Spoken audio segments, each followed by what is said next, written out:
शिरिडी क्षेत्र निवासं ईशं सकलार्चित संसेवित रूपम्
ఈ అధ్యాయంలో భగవద్గీత ఒక శ్లోకములకు బాబా చెప్పిన అర్థం ఉంది. కొందరు బాబాకు సంస్కృతం తెలియదనియు అది నానా సాహిత్యాల్లో చెప్పినదనియో అంటే హేమాడ్ పద్యం 50వ అధ్యాయంలో ఈ సంగతిని విశదీకరించారు.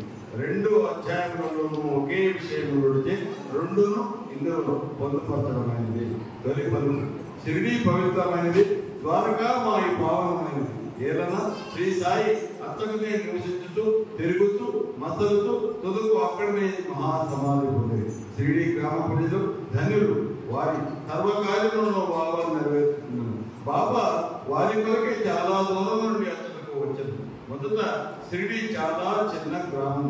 సాయిబాబా అక్కడ నివసించుడితే దానికి గొప్ప ప్రాముఖ్యం వచ్చింది. తొదకది పవిత్రమైన యాత్రా స్థలమాయను. అక్కడ నుండి స్త్రీలు కూడా ధన్యులు. బాబా ఎందు వారి భక్తి నిస్సంశయంగా పరిపూర్ణమైంది. బాబా మహిమను వారు స్నానం చేయనప్పుడు, విసరినప్పుడు, రుబ్బునప్పుడు, ధాన్యము దంచున్నప్పుడు, తదితర కృత్యములు చేయుతున్నప్పుడు పాడుతుండేవారు. వారి భక్తి ప్రేమలో భావన వారు చక్కని పాటలు పాడుతుండేవారు. అవి పాడిన వారికి, విన్నవారికి మనశ్శాంతి కలుగజేయుతుండేను. బాబా చెప్పిన అర్థం. బాబాకు సంస్కృతం వచ్చునని నమ్మువారు. ఒకనాడు భగవద్గీతలోని ఒక శ్లోకములకు బాబా చక్కని అర్థమును నానాసాహెబ్ చంద్రకర్కు బోధించి ఆశ్చర్యం కలిగేసింది. ఈ విషయం గురించి బివి దేవు గారు రాసినారు. వారు స్వయంగా నానాసాహెబ్ చంద్రకర్ వద్ద నుంచి కొన్ని సంగతులు తెలుసుకున్నట్టే ఆ వృత్తాంతము ఈ దిగువ ఇవ్వబడెను. నానాసాహెబ్ చంద్రకర్ వేదాంతమును బాగా చదివినవారు. ఆయన భగవద్గీతను వివిధ వ్యాఖ్యానాలతో చదివి ఉన్నందున తన పాండిత్యములకు గర్వించుతుండెను. బాబాకి ఈ విషయం కానీ సంస్కృతము కానీ తెలియదని ఆయన అభిప్రాయం.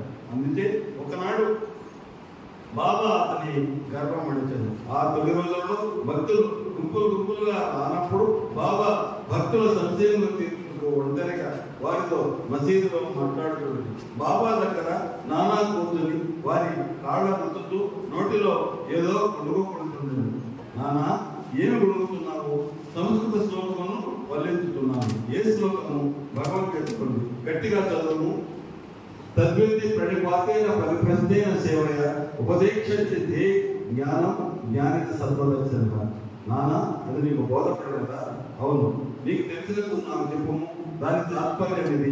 సాష్టాంగ నమస్కారం చేయుట అనగా పాదములపై పడుట, గురువును ప్రశ్నించుట, వారి సేవ చేయుట ద్వారా ఈ జ్ఞానమును తెలుసుకున్నాము. అప్పుడు మోక్షమును పొందు జ్ఞానం కలవారు అనగా పరబ్రహ్మను తెలిసిన వారు ఆ జ్ఞానమును ఉపదేశించరు. నానా శ్లోకము యొక్క తాత్పర్యం అక్కర్లేదు. ప్రతి పదార్థము, వ్యాకరణము మరియు దాని అర్థము చెప్పుము. అప్పుడు నానా ప్రతి పదములకు అర్థము చెప్పాను. నానా ఉత్త సాష్టాంగ నమస్కారం చేసినందుకు చాలున ప్రణిపాతము పదములకి ఇంకొక అర్థం నాకు తెలియదు. ప్రణిపాతము అనగా సాష్టాంగ నమస్కారం అని నాకు తెలియదు. పరిప్రశ్న అనగానేమి? ప్రశ్న అడుగుట. ప్రశ్న అనగానేమి? అదే అనగా ప్రశ్నించుట. పరిప్రశ్నను ప్రశ్నలను ఒకటే అయినదో వ్యాసుడు పరి అయిన ప్రత్యయమును ప్రశ్నకు ముందేలా ఉపయోగించను. వ్యాసుడు తెలివి తక్కువవాడ. పరిప్రశ్న అన్న మాటకు నాకు ఇతర అర్థమేమీ తెలియదు. సేవ అనగా ఎట్టిది?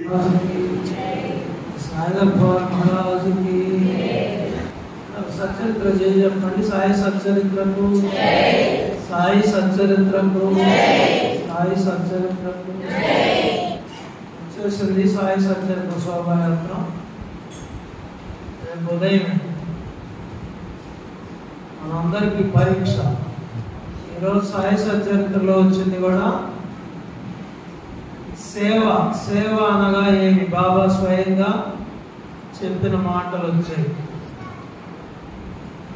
మనం చేసే సేవ సరిపోతుందా? బాబా అసలు సేవ ఏ విధంగా చేయమని చెప్పాడు? రేపు మనందరికి ఏముంది? గురు సేవ ఉంది. మన గురువు యొక్క గ్రంథం ఇది. సిక్కులు గురునానక్ కంటే గురునానక్ యొక్క గ్రంథాన్ని, గురు గ్రంథ సాహిబ్ని ఎక్కువ పూజిస్తారు. మీరు ఎక్కడైనా పంజాబ్ సిక్కు దేవాలయం ఫోటో చూస్తే పక్కన గ్రంథం ఉంటుంది. ఫోటో వ్యాసపీఠంలో పెట్టి ఉంటుంది. అంత పవిత్రమైనది గురువు యొక్క గ్రంథం. హిందువులకు కూడా భగవద్గీత పరమ పవిత్రమైన గ్రంథం. మన బాబా భక్తులకి సాయి సచరిత్ర పరమ పవిత్రమైన గ్రంథం.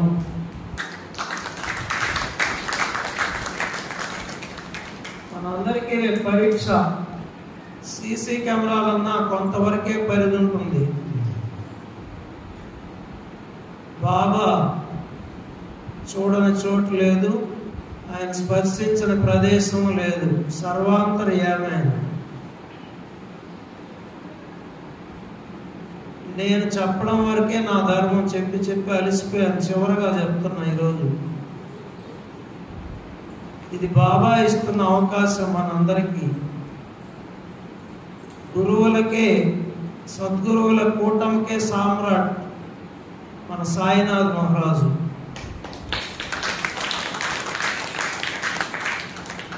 ఏ జన్మ పుణ్యమో, ఎన్ని జన్మల పుణ్యమో, ఆయన ఒడిలో ఉన్నాం ఈరోజు మనమంతా. ఆయన సన్నిధిలో ఉన్నాం, ఆయన నీడలో ఉన్నాం, ఆయన మీద ఆధారపడి బ్రతుకుతున్నాం. అవునా కాదా? మన కుటుంబాల మంచి చెడ్డ యోగక్షేమాలన్నీ, బాగోగులన్నీ ఆయనే చూస్తున్నాడు. ఆయన చూస్తున్నాడా? మనమే చూసుకుంటున్నాం. రేపు అందరికీ పరీక్ష. గురుసేవ. గురుసేవ చేసుకుంటే ఎవరికి లాభం? బాబాకు లాభమా, మనకు లాభమా? మరి అందరూ రండి దయచేసి. అందులో నెల్లూరు జిల్లాలో నాకు తెలిసి ఏ మందిరంలో జరగలే ఈ కార్యక్రమం. 2 తెలుగు రాష్ట్రాల్లోనే 2014లో మొదటిసారిగా సాయి దర్బార్ అద్దాల మందిరం కేంద్రంగానే జరిగింది మొదటగా. ఆ స్ఫూర్తితో 2-3 చోట్ల చేశారు అప్పుడు దగ్గరగా. మళ్ళా అందరూ ముగించుకున్నారు, మానుకున్నారు. మళ్ళా 2017లో రెండవసారి మళ్ళా సాయి దర్బార్ అద్దాల మందిరం కేంద్రంగానే బాబా చేయించాడు. ఇది 3వసారి. ఇప్పుడు కూడా ఈ సాయి మాలాధారణ మహాయజ్ఞంలో ఎందుకు యాడ్ చేయడం జరిగిందంటే, ఈ సచ్చరిత్ర మన ప్రాణం ప్రతి సంవత్సరం జరగాల. ఈ సాయి సచరిత్ర మహాయజ్ఞం, శోభాయాత్ర అనే సంకల్పంతో ఈ మాలాధారణ ప్రోగ్రాంలు ఈ సంవత్సరం యాడ్ చేయడం జరిగింది. ఇక మీదట ప్రతి సంవత్సరం జరుగుతుంది బాబా దయతో.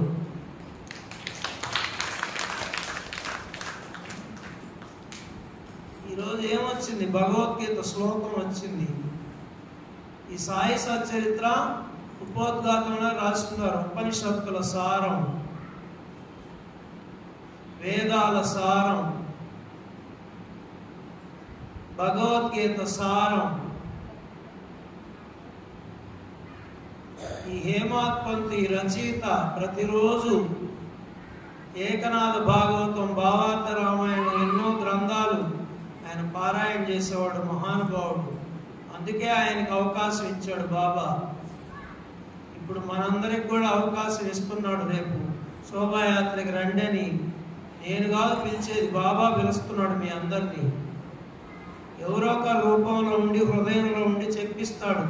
అందరి హృదయాల్లో ఉండేది ఆయనే కాబట్టి. సర్వజీవుల్లో ఉన్న చైతన్యమే సాయి. మీ తోటి వారికి కూడా చెప్పండి, ఒక్కొక్కరు 4 తీసుకురండి, ఎక్కువ మార్కులు వేయించుకోండి బాబా దగ్గర. మీ కుటుంబాలకు పనికి వస్తుంది. ఇది పెద్ద శ్రమేం కాదు, 2 గంటల సేపే. 2 గంటలు దాటితే నన్ను అడగండి ఊరేగింపు. మధ్యాహ్నం మీటింగ్ పెట్టాం ఆర్గనైజింగ్ కోసం. మా పిల్లలు అందరూ పెద్దవాళ్ళు వచ్చారు. వాళ్ళు అన్నారు, కొంతమంది నడవలేరు కదా, సాక్స్లు వేసుకోవచ్చు అని చెప్పారు. సాక్స్లు ఎవరైనా నడవలేని వాళ్ళు ఉంటే సాక్స్లు వేసుకొని రండి. రాత్రి కూడా చెప్పారు చెప్పులు కూడా వేసుకోవచ్చు అని. ఇంకా అంతకంటే నేనేం చెప్పలేను. ఎందుకంటే మనసులో సాయిని నింపుకోండి, మనసులో నుంచి సాయి అని పిలవండి, మనసును పవిత్రం చేసుకోండి. సాయి సచ్చరిత్రలు కూడా ఫ్రీగా ఇస్తా అన్నారు. 100 సచ్చరిత్రలు ఆయన అదృష్టం అది. 100 సచ్చరిత్రలు ఇవ్వడం అంటే జ్ఞానదానం అది. రాత్రి కూడా చెప్పాను పేరు కూడా, మరలా రేపు చెప్పుకుంటాం. సచ్చరిత్రలు శక్తి లేని వాళ్ళు తీసుకోండి, ఫ్రీగా ఏమి ఇస్తారు. కానీ ఇచ్చిన వాళ్ళకి ఫలితం సగం పోతుంది, సగమే మీకు వచ్చేది. మీరే 90 రూపాయలు పెట్టి సచ్చరిత్ర కొనుక్కొని మీరే మోసుకుంటే ఫలితం సంపూర్ణంగా మీకే ఉంటుంది. వాళ్ళకి బాగూడదు కనుక చెప్పేది, మీరు కూడా పొందాలి వాళ్ళతో కూడా అని. చెప్పేదన్నీ నిజాలే. ఇక్కడ కూర్చొని అబద్ధం చెప్పకూడదు. అసలు శక్తి ఉండేవాళ్ళు తీసుకోండి, దానం చేయగలిగిన వాళ్ళు దానం చేయండి. సచ్చరిత్రలో పెడతాం 100. ఎవరు శక్తి లేదన్న వాళ్ళు తీసుకోండి. షిరిడి నుంచి మోసుకొచ్చారు సాయి సచ్చరిత్రలు 600. ఇప్పుడు కదిలింది సాయి సచ్చరిత్ర రథం, ఆడనే ఉన్నాయి ఈ మధ్య అంతా. ఇప్పుడే మేనేజర్ తీసుకెళ్ళింది 20 సచ్చరిత్రలు. ఎవరన్నా కావాలంటే భజన సత్సంగం అయిన తర్వాత వెళ్ళి మందిరంలో తీసుకోండి, లేకపోతే ఉదయం తీసుకోండి. ఉదయం 8 గంటలకల్లా టైం మెయింటైన్ చేయండి. అందరూ 8 కల్లా వచ్చేయండి. మరలా ఎండ వస్తుంది, త్వరగా వచ్చేస్తాం తిరిగి. తర్వాత కాసేపు సత్సంగం చేసుకొని అందరికీ అన్నప్రసాదాలు ఏర్పాటు చేస్తున్నాడు బాబా. అందరూ స్వీకరించి మళ్ళీ సాయంత్రం భజనకి రండి. ఈరోజు ఇక్కడ కూర్చోగలిగానంటే నేను సాయి సత్యం చెప్తున్నా. ఇక్కడ సచ్చరిత్ర మోసుకుంటా తిరిగాను సాయి కొన్ని సంవత్సరాలు. నేను నా చేతిలో సంచి ఉండేది, ఎప్పుడు పాత వాళ్ళందరికీ తెలుసు. 5 ఏళ్ళు నేను సాయి మాలలోనే ఉన్న, మాల తీల కాషాయ వస్త్రాలే క్రాఫ్ట్ చేయించుకోవాలి 5 ఏళ్ళు. ఈరోజు మీకు స్ఫూర్తినిచ్చేదానికి చెప్తుండా. 5 సంవత్సరాలు క్రాఫ్ట్ చేయించుకోవాలా, నేను గెడ్డం చేయించుకోవాలా. గుండు అవకాశం ఉంటే షిరిడి పోయి తరలీలాలు ఇచ్చేది, లేకపోతే గొలవమూళ్ళు ఎప్పుడన్నా ఇచ్చేది, లేకపోతే మన మందిరంలో యాప చెట్టు క్రిందే ఎన్నోసార్లు నేను తరలీలాలు తీయించుకున్నా, గుండు చేయించుకున్నా. 5 సంవత్సరాలు ధ్యాన మందిరంలోనే పడుకునేవాడిని, 5 సంవత్సరాలు రాత్రిపూట కూడా. ఈరోజు ఈ స్థానం ఊరికే ఇలా అయినా దాని వెనక ఎంతో ఉంది. అందుకని సాధన చెయ్యాలా. సాధన చేయకపోతే ఏది దొరకదు. ప్రతిదీ అకౌంటే ఆయన దగ్గర. మనకి టోటల్ కౌంటబుల్. మనుషులన్నా మర్చిపోతారేమో కానీ సాయిబాబా ఏం మర్చిపోడు. మొత్తం డ్రా చేసి ఇస్తాడు. డిపాజిట్ చేసుకోవటం. బ్యాంకులో డబ్బులు ఉంటేనే విత్డ్రాల్ రాస్తే డబ్బులు ఇస్తారు, అంతేనా? రాత్రి కూడా చెప్పా ద్రౌపది సంఘటన. డిపాజిట్ చేసుకుంటే డ్రా చేసి ఇస్తారు. డిపాజిట్ లేకుండా ఈయ్యా అంటే యాణ్యం తెచ్చిస్తాడు ఆయన. లెక్కలు చూస్తున్నా. ఆ డిపాజిట్ ఉండద్దా విత్డ్రాల్ చేసేదానిక? డిపాజిట్ లేకుండా విత్డ్రాల్ ఫామ్ ఇస్తే మొహం మీద కొడతారు బ్యాంక్ వాళ్ళు. ఆయన కూడా అంతే. అందుకని రేపు డిపాజిట్ చేసుకునే అవకాశం మన అకౌంట్స్లో డిపాజిట్ చేసుకోండి అందరూ. తోటి వారికి కూడా తెలియజేయండి. మనం పొందేదే కాదు, మన పక్కన వాళ్ళు కూడా పొందేటట్లు చేస్తే ఇంకా ఎక్కువ సంతోషిస్తుంది సాయి మాత, సాయి అమ్మ. గురుస్థాన్ చుట్టూ సంచిలో సాయి సచ్చరిత్ర పెట్టుకొని షిరిడీలో రాత్రి తెల్లవారు 108 కాదు 1008 కూడా తిరిగిన రోజులు ఉన్నాయి రాత్రి పూట. గురుస్థాన్ చుట్టూ, ఆ వేప చెట్టు చుట్టూ ఎన్ని లెక్కలు ఉన్నాయి ఆయన దగ్గర. మీ లెక్కలు ఉన్నాయి, మా లెక్కలు ఉన్నాయి. ఊరికే ఏది రాదు రాదు రాదు. ఒకరోజు లడ్లు పెడతాం భోజనాల్లోకి. లడ్లు ఎప్పుడన్నా చెప్పండి అని అడిగారు. నేను చెప్పా, సాయి సచ్చరిత్రల కంటే గొప్ప ఉత్సవం లేదు, సాయి సచ్చరిత్రలకు పెట్టండి లడ్లు అని చెప్పా. అంతకంటే గొప్ప కార్యక్రమం లేదు, సచ్చరిత్ర ఉత్సవం రోజు పెట్టండి లడ్లు తేండి మీరు అని చెప్పారు. ఆటో అనౌన్స్మెంట్ కూడా చేశారు. మానవ ప్రయత్నాలన్నీ అయిపోయి అందరూ కూడా ప్రార్థన చేయండి. సామూహిక ప్రార్థన ఎంతో శక్తివంతమైనది.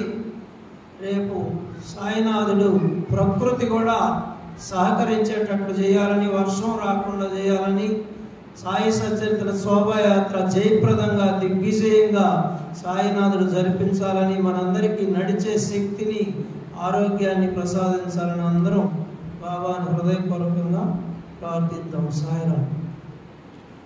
నేను మొన్న శ్రీశైలం వెళ్ళాను. ఈ మధ్య శ్రీశైలంలో ప్రోగ్రాం ఉంటే అక్కడ అనౌన్స్ చేశారు సాయి సచ్చరిత్ర శోభాయాత్ర. సాయి టీవీ వాళ్ళు కూడా వచ్చిన్నారు అక్కడ, అనిల్ కుమార్ వాళ్ళు. ఆయన విన్నాడు అనౌన్స్మెంట్. మేము కూడా 26వ తేదీ నెల ఖమ్మంలో ప్రోగ్రాం చేస్తున్నాము. మేము కూడా చేస్తాం సాయి సచ్చరిత్ర శోభాయాత్ర.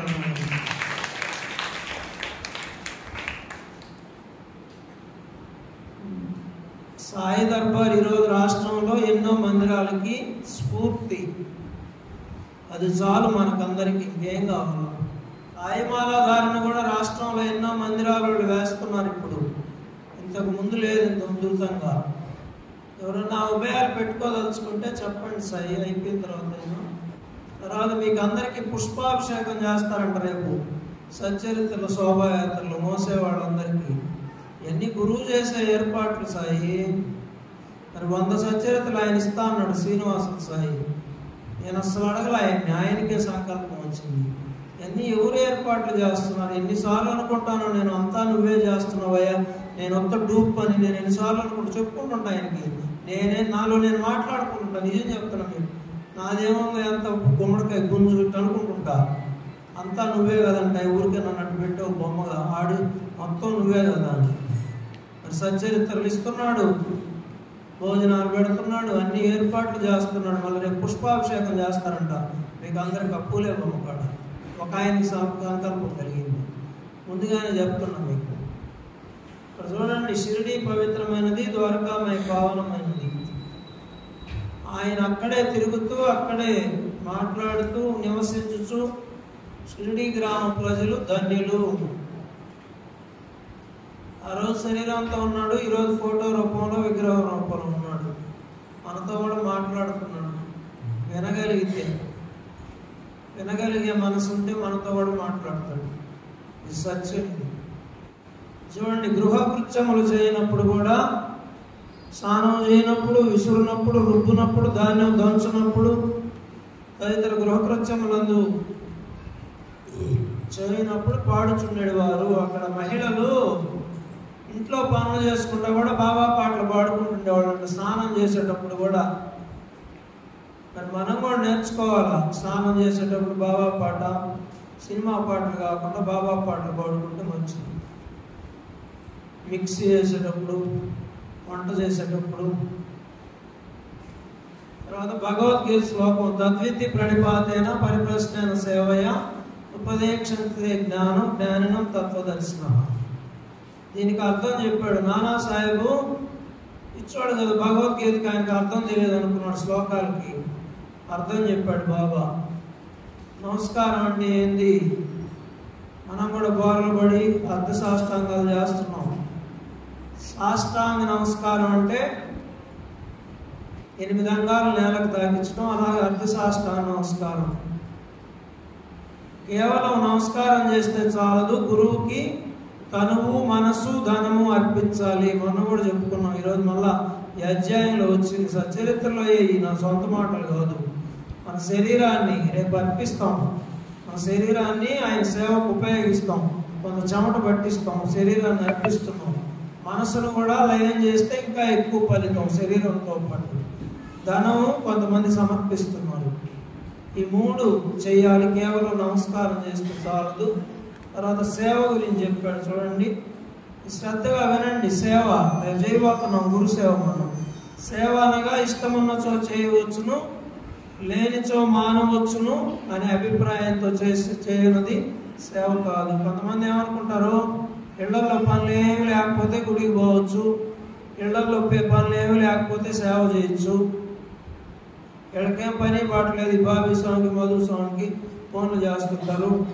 వాళ్ళకంటే ఏం పని బాటలేదు, మాకు పనులు ఉండేవాళ్ళం కదా, మేము అన్నీ చేసుకొని ఖాళీ ఉంటే వస్తాం అనుకుంటారు. అట్ట కాదు చెప్పింది. ఏం చెప్పాడట? ఇష్టం ఉన్నచో చేయవచ్చును, లేనిచో మానవచ్చును అని చేయండి సేవ కాదు. శరీరం తనది కాదని, ఈ శరీరం మంది కాదని, తాను యజమానిది కాదని, తాను యజమాని కాదని. ఎవరు ఓనరు ఈ శరీరానికి? శరీరం గురువు గారిదని. అదే కదా ఆరతి పాటలో ఉండేది, మాలిక్ హమారే మాలిక్ హమారే తుమ్ బాబా సాయి रहमो नजर करो रहमो नजर करो अब मोरे साई तुम्हें बिना नहीं मुझे माँ बाप भाई. మాలిక్ హమారే, నా యజమాని నువ్వేనయ్యా. 100 సార్లు చెప్పాలి ఆ మాట రోజుకి. నేనే ఇంటికి ఓనర్ కాదు, మా ఇంటికి ఓనర్ సాయిబాబా అని చెప్పుకునేవాడు సాయిబాబా భక్తుడు. అందరూ ఏమనుకుంటారు మగవాళ్ళ, ఇంటికి ఓనర్ నేనే, ఇంటికి ఓనర్ నేను కాదు, సాయిబాబా ఓనర్ అనుకునేవాడు నిజమైన సాయిబాబా భక్తుడు. సాయిబాబా అన్ని మాకు చేస్తున్నాడు అనుకునేవాడు నిజమైన భక్తుడు. బాగా జరిగితే నేను చేశాను అనేది, బాగా జరగకపోతే సాయిబాబా చేయలేదు అనేది. ఇదే కదా మనం నైజం. శరీరం బాబాలు అనుకొని వారి సేవ కొరకే శరీరం ఉన్నదని భావింపవలను. ఎవరి సేవ కొరక ఈ శరీరం ఉండేదే? కుటుంబ సభ్యుల బాధ్యత కొంతవరకు నిర్వర్తించాలి. అవన్నీ వదిలేసిపోతాం కుటుంబ సభ్యులకే మొత్తం. మనతో కూడా వచ్చేది మనం చేసిన సేవ, భగవంతుడికి చేసిన సేవ, గురువుకు చేసిన సేవ. మిగతా అంతా వదిలిపెట్టిపోవాల్సిందే. మన కుటుంబానికి మనతో కూడా వచ్చే జన్మకి సంపాదించుకోవాలి అకౌంట్, మంచి జన్మ వచ్చేదానికి. అది చెప్పిందేడా. వారి సేవ కొరకే శరీరం ఉన్నదంటే ఎట్లా చేయాలా? ఉర్లాడాలా. మూలాపేట మాకాని వెంకటరావు అంటున్నాడు, వాళ్ళు నేను తెత్తున వాసేది. అయినా కూడా ఆయన పత్రిక, ఆరాధన పత్రిక వచ్చి తెచ్చుకొని ఇంటింటికి తిరిగేవాడు. నా గురువు ఆరాధన రాండి రాండి, నేను నడవలేకపోయాడు, పట్టుకొచ్చేవాడు శిష్యులు. అది సేవ అంటే. బాగా లేకపోయినా పట్టుకొని వస్తే పత్రిక ఇచ్చిపోయాడు ఇంటింటికి వచ్చి. మోసేరు వాళ్ళు, వెంకయ్య స్వామి శరీరంతో ఉన్నప్పుడు మోసేరు. స్వామి దగ్గర నేర్చుకున్నారు. మనం ఫోటో కాదనేది ఫోటో వెనక్కి తిప్పేది, అది ముందుకు తిప్పేది. అవసరమైతే సాయిబాబా, అవసరం లేక నిందడం లేదు. గురుసేవ రేపు అందరూ చేయండి. ఎంతవరకు మీరు శరీరాన్ని మనసుని అన్ని అర్పిస్తారో రేపు చూస్తాం అందరినీ. సాయిరాం. తమాష కాదు, నిజం చెప్తున్నా. ఎందుకో గురుసేవకు పనికిరాను. దేనికే మీరు షిరిడీకా? దేనికని గురుసేవకు పనికిరానుండ? గంగి గోవు పాలు గరిటెడైన చాలు, గాడిద పాలు బాణమైన దేనికా? దేనికా షిరిడీకి? సాయి సచరిత్రం మొయిన శిరం దేనికా? శిరస్స ముక్కలైపోతే మీరు. అడిగాడు చాగంటి కోటేశ్వరరావు, చెప్తాడు భగవన్నామం పలుకొని నాలుగు, అది నాలుగు కాదు తాటి మట్ట అని చెప్తాడు ఆయన. నా మాటలు కాదు, మహానుభావులు చెప్పిన మాటలు. श्री सच्चा सद्गुरु साईनाथ महाराज की जय। श्री साई दरबार महाराज की। श्री साई सचरित्र को अम्मा सचरितमा, अम्मा सचरितमा, साईनाथ प्रतिरूपमा, तल्ली नीकु वंदनालम्मा, అమ్మ నీకు వందనాలమ్మా, కమ్మని ప్రేమే నీదమ్మా, చల్లని కరుణే నీదమ్మా, సాయి సచరితమా, సాయినాథ ప్రతిరూపమా, తల్లి నీకు వందనాలమ్మా,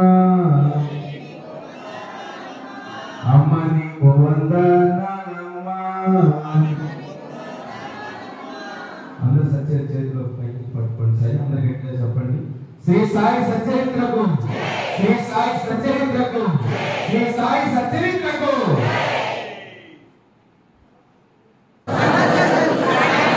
సాయి మాత ద్వారకా మాయి భక్తుల కోరికలు నెరవేర్చు కల్పవృక్షమా, మీ దివ్య ఆశీస్సులతో ఈరోజు మీ సన్నిధికి, మీ భజనకు, మీ చరిత్ర పారాయణకు, మీ సత్సంగానికి రాగలిగాం.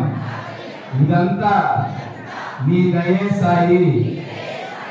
ఇలాగే ప్రతి సేవలలో పాల్గొని మనస్సును, బుద్ధిని, శ్రద్ధను, ఓర్పును, ఆరోగ్యాన్ని ప్రసాదించుదేవా, ప్రసాదించుదేవా. నీ కృపా దృష్టితో అనుక్షణం మా వెన్నంటి ఉండి మమ్ములను మా కుటుంబ సభ్యులను కంటికి రెప్పలాగా కాపాడి నడిపించు తండ్రి. మా తల్లిదండ్రులను మా అత్త మామలను గౌరవించి సంరక్షించే సద్బుద్ధిని మాకు ఇవ్వుము సాయి. మాలో ఉన్న ఈర్ష్య, ద్వేషం, అసూయ, అహంకారం, కామ, క్రోధ, లోభ, మోహ, మదమాశ్చర్యాలను సమూలంగా తీసివేసాయి. బాబా బాబా నీ చేతిలో పరికరములుగా లోక కళ్యాణానికి మమ్ములను ఉపయోగించుకోసాయి. ధర్మాన్ని ఆచరించే శక్తిని, సద్గుణాలను, ఇంద్రియ నిగ్రహాన్ని మాకు అనుగ్రహించుము సాయి. మాకు, మా కుటుంబానికి, ఈ విశ్వానికి అంతటికి నిరంతరం శాంతిని ప్రసాదించు దేవా. నిరంతరం శాంతిని ప్రసాదించు దేవా. సాయినాథ, సాయి దేవా, సాయి తండ్రి, సాయి అమ్మ, సాయి మాత, అఖిలాండ కోటి బ్రహ్మాండ నాయక, శరణం శరణం శరణం. అందరి చేతులు, రెండు చేతులు పైకి సాయి. సాయినాథ పాహిమాం, పాహిమాం, పాహిమాం, రక్షమాం, రక్షమాం, రక్షమాం. శ్రీ సచ్చిదానంద సద్గురు సాయినాథ్ మహారాజ్ కి. మా ఇంటి దైవం, మా కంటి దీపం నువ్వేలే సాయి.